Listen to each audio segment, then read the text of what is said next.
السلام علیکم ورحمۃ اللہ وبرکاتہ۔ جہاں بھی رہیں آباد رہیں، شاد رہیں، پروردگار عالم آپ کو اپنے حفظ و امان میں رکھیں۔ آج ہماری اور آپ کی گفتگو قرآن مجید کے اس عظیم ترین سورہ کی طرف ہو رہی ہے جس کو سورہ بنی اسرائیل کہتے ہیں۔ سورہ بنی اسرائیل کی جو 15ویں پارے کا جو آغاز ہو رہا ہے، جس میں رسول اللہ نے معراج کا جو معاملہ کیا ہے اس کا ذکر ہوا ہے۔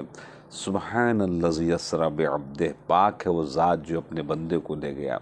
اب رسول خدا صلی اللہ علیہ وآلہ وسلم کی معراج جسمانی کتنی امپورٹنٹ تھی کہ جس کے سبب سے کبھی کچھ کام ہوتا ہے کہ آپ مثال کے طور پر ای میل سے بات کرنے چلے گا، کبھی فیکس سے کام چلانے چلے گا، کبھی فون سے بات کرنے چلے گا، مگر کبھی کبھی جیسے گورنر ہے مہاراشٹر کا اور پریزیڈنٹ ہے دہلی میں، ان دونوں کا ریپریزنٹیٹیو ایک دوسرے کے پاس آئے، کبھی اس سے کام چل جاتا ہے، کبھی کبھی ایسا ہوتا نہیں اب یا پریزیڈنٹ ادھر آئے یا پھر گورنر ادھر جائے، تو دوستوں یہ معاملہ بہت بڑا ہو جاتا ہے۔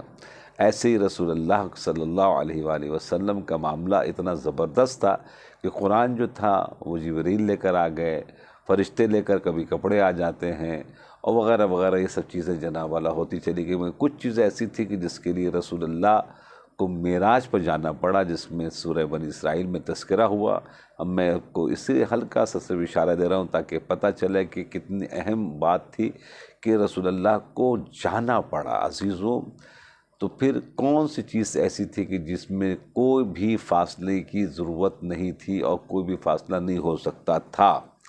تو ایک مرتبہ جب رسول گئے ہیں معراج میں اور ایک مرتبہ جنت میں پہنچے ہیں اور ایک درخت کے قریب جب پیغمبر اکرم پہنچے تو جبریل امین نے کہا کہ یا رسول اللہ آپ آگے بڑھیے اور اس درخت سے آپ میوے کو تناول فرمائے۔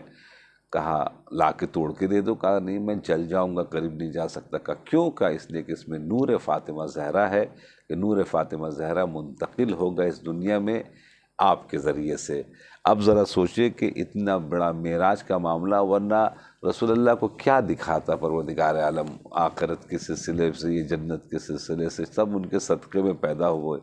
عرش جو ہے، فرشتے جو ہیں، ملائکہ جو ہیں، غلمان جو ہیں، رضوان جو ہیں، بہشت جو ہے، تمام کی تمام چیزیں ما خلقت السماء مبنیہ ولا ارض مدھیہ ولا قمر منیر ولا شمس مضیہ الا فی محبت حوالین خمس لهم تحت الکسا۔ بنجتن پاک کے صدقے میں پوری کائنات کا یہ سسٹم جناب پیدا ہوا۔ اسی طریقے سے معراج میں جا کے کیا دیکھتے وہ، کیا ان کو دکھایا جاتا ہے؟ ایک اہم ترین چیز جو زمین پر آنی تھی وہ ہے نور فاطمہ زہرا سلام اللہ علیہا، کہ جو الحمدللہ پہنچا۔ تو دوستو عزیزوں، نور فاطمہ زہرا جو پہنچا وہ معراج کے سبب سے تھا، اور وہ سورہ بنی اسرائیل میں ہے۔ اور بنی اسرائیل کے سورہ کو پڑھنے کا ثواب میں آپ کی خدمت میں بیان کر دوں بہت اختصار کے ساتھ، جس میں امام جعفر نے صادق السلام ارشاد فرماتے من قرأ سورہ بنی اسرائیل فی کل لیلۃ الجمعہ لم یمت حتی یدرک القائم فیکون من اصحابہ۔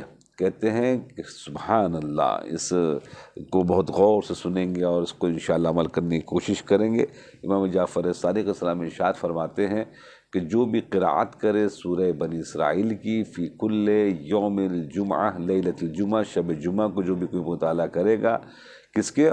سورہ بنی اسرائیل کا، اور پڑھے گا تو پھر کیا ہوگا؟ لم یمت، وہ نہیں مرے گا، حتی یدرک القائم، یہاں تک کہ وہ پا لے گا امام زمانہ کو، فیکون من اصحابہ، یہاں تک کہ ان کے وہ اصحاب میں سے ہو جائے گا۔ یعنی کہ بہترین طریقہ جو ہم اور آپ ہمیشہ دعا کرتے ہیں کہ یا اللہ ہمیں امام زمانہ کے لشکروں میں شامل فرما دے، پروردگار عالم ہمیں امام زمانہ کے لشکروں میں شمار فرما دے۔ اب بہترین طریقہ جو اللہ نے ہمیں اور آپ کو تحفے کی شکل میں دیا ہے، کہ چاہتے ہو امام زمانہ کے ظہور میں ان کے لشکروں میں شامل ہو جاؤ، ان کے اصحاب میں شامل ہو جاؤ، تو سورہ بنی اسرائیل کی تلاوت شب جمعہ کیا کرو۔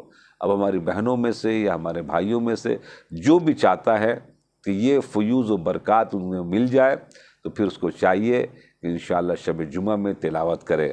اب آپ کی خدمت میں چونکہ میں نے کہا تھا اختصار کی صرف ہماری گفتگو ہوگی، آج ہم اس کو کنٹینیو کرتے ہیں، چونکہ وقت اب کم بچا ہے، جہاں تک ہو سکے اسپیڈ میں انشاءاللہ آگے لے کے جانے کی کوشش کر رہا ہوں اس دعا کو، دعا افتتاح کو، جس میں ارشاد ہے کہ وَتَوَاضَعَ لِعَظْمَتِهِ الْعُظَمَاء اور وہ ایسا عظیم ہے، عظمت والا ہے کہ عظمت والے جتنے بھی ہیں اس کائنات میں عظماء، وہ سب کے سب جھکتے ہیں اس کے سامنے۔ کون ہے اللہ کے سامنے جو اپنی بلندگی یا اپنے مثال کے طور کے اوپر کسی بھی اعتبار سے سپیریئر ہونے کا دعویٰ کر سکتا ہے؟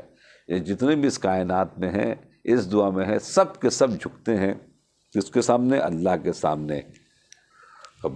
فبلغ بقدرتہ ما یشاء، وہ جو چاہے اس پر قادر ہے۔ جس کائنات میں کون ہے جو چاہے جس پر قادر ہے؟ وہ ہے اللہ سبحانہ و تعالیٰ کی۔ الحمدللہ، تمام تعریف اس اللہ کی ہے جو اس کائنات کا رب۔ الذی یجیبنی حین انادی، جس سے پکارتا ہوں تو وہ جواب دیتا ہے۔ یجیبنی، وہ ہمیں جواب دیتا ہے۔ حین انادی، اے میرے بندے، اللہ کہتا ہے تو مجھے پکار کے تو دیکھ۔ بڑے سے بڑا کام لوگوں نے کیا ہے اللہ کے بھروسے کے اوپر، اور اللہ نے کبھی بھی ان کو اکیلا نہیں چھوڑا ہے، ہمیشہ اللہ نے ساتھ دیا۔ تو اللہ کے بھروسے کے اوپر کام کو لے کے آگے بڑھے، پروردگار عالم کبھی بھی آپ کو شرمندہ نہیں ہونے دے گا۔ وَيَسْتَرُ عَلَيَّ كُلَّ عَوْرَةٍ وَأَنَا عَاصِي، اور میری برائی کے پردہ پوشی بھی کرتا ہے اور میں اس کی نافرمانی بھی کرتا ہوں۔ وَأَنَا عَاصِي، اور میں جناب اللہ اس کی معصیت بھی کرتا ہوں۔ عجیب بات ہے، یہ کتنا بڑا میرا اللہ کریم ہے، میرا اللہ رحمان ہے، رحیم ہے، کہ ہم غلط کر رہے ہوتے ہیں، ہم گناہ کر رہے ہوتے ہیں، مگر پروردگار عالم ہمارے ان گناہوں کو بھلا کر اپنی رحمت مستقل طور کے اوپر ہمیں دے رہا ہوتا ہے۔ ابھی ذرا سوچیں، یہ سانس جو ہم لے رہے ہیں یہ کتنی بڑی نعمت ہے، یہ پانی جو پی رہے ہیں یہ کتنی بڑی نعمت ہے، یہ زمین پر جو بیٹھے ہوئے کتنی بڑی نعمت ہے۔ گناہ ہونے کے باوجود وہ چیزیں ہم سے چھینتا نہیں ہے۔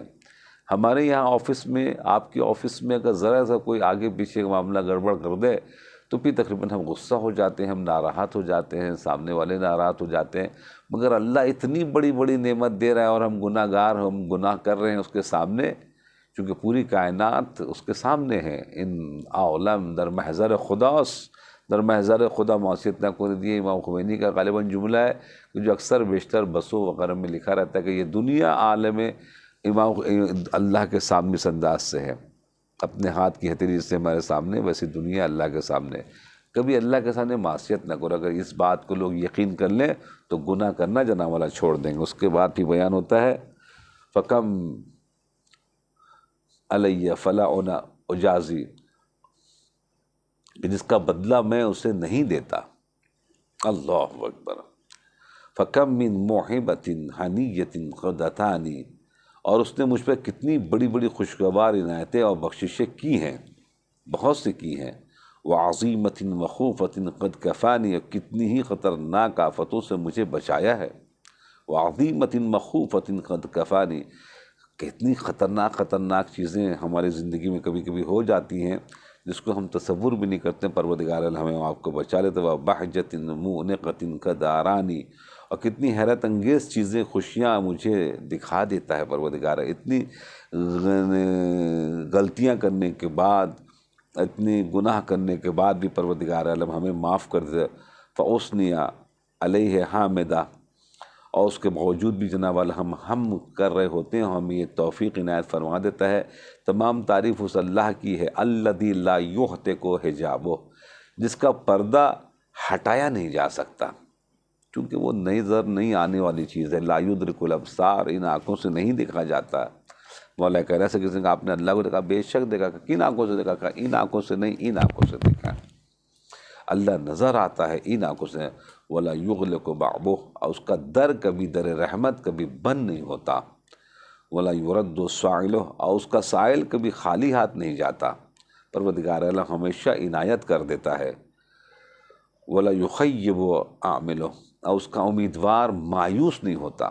آپ اللہ کا نام لے کے بڑے سے بڑا کام کریں، چاہے آپ کی طاقت ہو یا نہ ہو، آپ اللہ کا نام لے کے بھروسہ کر کے آگے بڑھیں۔ دیکھیں پروردگار عالم کیسے رستے ہموار کرتا ہے، ہم اور آپ سوچ بھی نہیں سکتے کہ یہ کیسے یہ کام لو۔ الحمدللہ، تعریف اس اللہ کی ہے۔ الذی یؤمن الخائفین، جو ڈرنے والوں کو پناہ دیتا ہے۔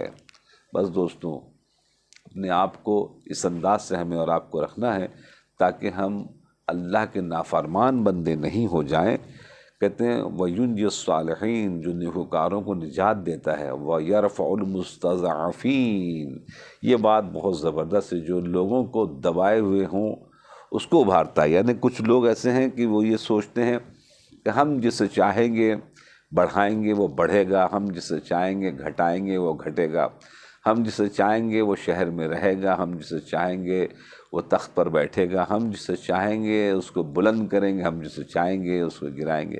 ایسا نہیں ہوتا دوستو، ایسا نہیں ہوتا۔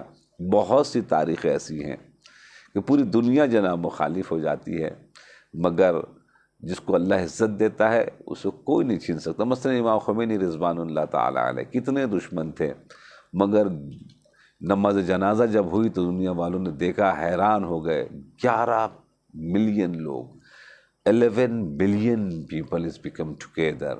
یعنی BBC لنڈن نے ہم نے خود دیکھا کہ اس نے نیوز کیا کہ کم سے کم 11 ملین لوگ، یعنی آج تک جب سے دنیا بنی ہے اور آج تک کبھی بھی کسی کی نماز جنازہ میں 11 ملین لوگ نہیں ہوئے۔ جس کو چاہتا ہے وہ یرفع المستضعفین، جو کمزور لوگ ہیں جن کو گرا دیا گیا ہے ہم اس کو اٹھائیں گے، اور اللہ اٹھاتا ہے۔ وَيَضْعُ الْمُسْتَكْبِرِينَ، اور جو غرور کرنے والے، گھمنڈ کرنے والے ہیں ان کو گراتا ہے پروردگار۔ وَيُهْلِكُ الْمُلُوكَ، بادشاہوں کو تباہ کیا ہے، جس نے مثال کے طور کے اوپر یہ سوچا کہ بس ہم جس کو چاہیں گے وہی ہوگا، اس کو تباہ کیا۔ جا کے آپ دیکھیں محلات آج میوزیم میں تبدیل ہو گئے ہیں۔ وَيَسْتَخْلِفُ الْآخِرِينَ، اور وہ جو دوسروں کو اس کی جگہ کے اوپر پروردگار نے بنایا، پہلے یہ سوچتے کہ یہ جگہ ہم کبھی چھوڑیں گے نہیں، ہم جب تک دنیا میں رہیں گے اور جب تک دنیا رہے گی یہ جگہ میری ہے اور اس کو کوئی نہیں چھین سکتا۔ وہ بیوقوف لوگ، ان کو پتہ نہیں ہے کہ جو دور بڑے بڑے محلات جنہوں نے بنائے تھے ان کو جناب وہ محلات چھوڑنے پڑے، تو یہ کیا چیز ہے۔ تو بہرکیف پروردگار عالم کا بہت بڑا کرم ہے جس نے ہمیں اور آپ کو یہ دعاؤں کو سمجھنے کی اور پڑھنے کی توفیق عنایت کی ہے، اس لیے اللہ کا جتنا بھی شکر ادا کریں کم ہے۔ دعاؤں کو ضرور پڑھیں، مگر ایک کاش اس کو ذرا سا سمجھ کے پڑھیں تو اور بھی جناب والا مزہ آتا ہے۔ تو اپنے دعاؤں میں ناچیز کو بھی یاد رکھیے گا، اور انشاءاللہ عبادت میں مستقل طور پر بھی صحت سے مشغول رہیے گا۔ والسلام علیکم ورحمۃ اللہ وبرکاتہ۔